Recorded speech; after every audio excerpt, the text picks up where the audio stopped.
நாங்க தான் அனுப்பி வச்சோம் அப்படின்றாங்களே. அனுப்பி வச்சவங்களுக்கு மினிஸ்ட்ரியில இடம் கொடுத்தா ஏன் கதறீங்க? ஏன் இவ்வளவு கோபம்? ஏன் இவ்வளவு கதறல்ஸ்? இதுல எங்க இருந்து நாங்க தான் அனுப்பி வச்சோம்னா புரியலையே. இங்க இருக்கிற நிறைய பேரு நடுங்கி போய் ஒவ்வொரு ஊழலா வெளியில வரும் போலயே, ஒவ்வொரு வேஷமா கலைஞ்சிரும் போலயே. இதுல நம்ம மேல அவதூறு வேற.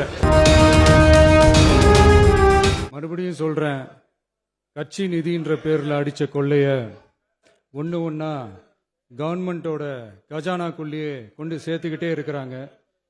இப்பவும் சொல்றேன், மக்கள் பணத்திலிருந்து ஒரு பைசா கூட தொடமாட்டோம், தொடவும் விடமாட்டோம், தொட்டா விடமாட்டோம், இதுக்கு முன்னாடி தொட்டவங்களையும் விடமாட்டோம்.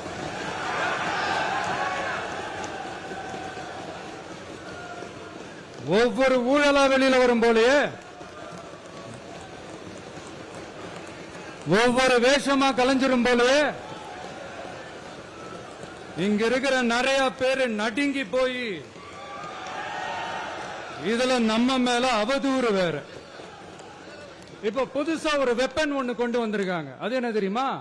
அவங்க தயவால தான் நம்ம ஆட்சி நடக்குதாம். மக்கள் தயவால இந்த ஆட்சி நடந்துகிட்டு இருக்கு. மனசாட்சி உள்ள சக்திகளோட ஆதரவால இந்த ஆட்சி நடந்துகிட்டு இருக்கு.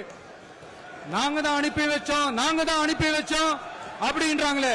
அனுப்பி வச்சவங்களுக்கு மினிஸ்ட்ரியில இடம் கொடுத்தா ஏன் கதறீங்க? ஏன் இவ்வளவு கோபம்? ஏன் இவ்வளவு கதறல்ஸ்? இதுல இன்னொரு முக்கியமான விஷயம், மார்க்சிஸ்ட் கம்யூனிஸ்ட் கட்சி நமக்கு ஆதரவு கொடுத்தது சுயேட்சையா எடுத்த முடிவுன்னு சொல்றாங்க.